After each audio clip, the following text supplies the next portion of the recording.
vrijeme stvaranja države dvojica studenata postala su inženjeri na pragu radnog dijela svojeg životnog puta. I u Podravini sanjala priču o uspjehu. Za razliku od mnogih razočaranih u ovoj zemlji, njihov je san postao sretna bajka koja traje.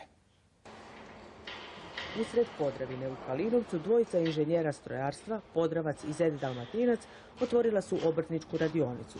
Zasukali su rukave i tokarili, zavarivali, brusili. Krenuli smo kod mene, doma, u garaži. U stvari to je bilo tovilište koje smo nas dvojica preuredili u jednu radionu od 60 kvadrata.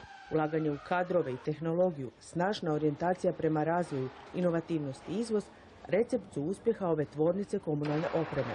To je omogućilo da u ovim vremenima krize u zadnjih 5 godina, od 2009. godine do 2013. imamo rast izvoza od 500% i rast ukupnog prihoda negdje oko 230%. Svake godine na tržište plasiraju nekoliko novih proizvoda, do sad ukupno 45 u 120 varijanti.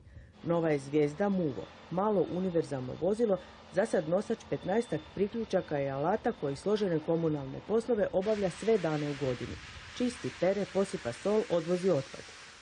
Ovakvim se Muvo vozilom muvaju po Moskvi, Bergenu i Minhenu, a uskoro će i u Zadru.